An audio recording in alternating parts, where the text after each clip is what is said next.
I got a great question this past weekend from Man on Fire, who has a 190E 2.316 valve, and he asked me about a symptom that a lot of 16 valves suffer from, which is a very rough idle with surging.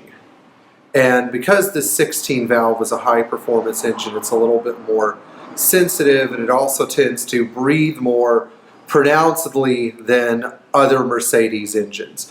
Now, I am going to walk you through all of the reasons that this problem might exist. The first one and the most basic one is that the 3mm Allen screw that controls the air-fuel ratio is not set properly.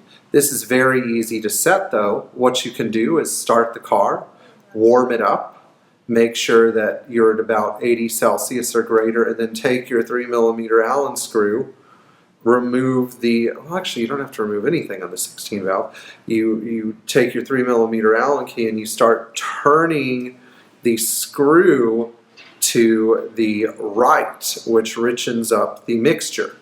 And turn it very slowly. You can play with it a little bit, that's okay, but play with it until your idle gets the smoothest that it can possibly be. Now, if that doesn't work, what's next? The first one is that you can do a control pressure test on the fuel distributor. Using the fuel pressure gauges that I've talked about in earlier videos, you can actually plumb these into the fuel distributor on the 16 valve and check to make sure that the upper and lower chamber have the correct difference of 0.4 bar. Please refer to the video of the 300 SL oxygen sensor for this information, because I display it in there and I show you where to hook the gauges up and what to look for.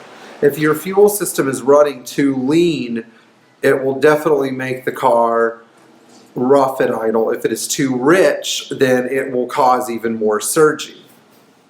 A third problem is the 190E 16 valve adjustment, and this is the sort of thing that requires a more elaborate video to do. However, Man on Fire or any other 16 valve owner, if you have not done a valve adjustment, then you're neglecting a very critical maintenance procedure.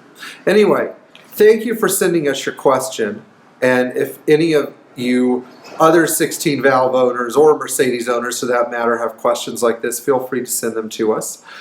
I'm going to be releasing another video shortly on other items that make a 16 valve run right, and we're going to go over some small stuff then that could potentially be the problem in one of these cars. So thank you for tuning in. Please subscribe to our channel, like our videos, and have a great day.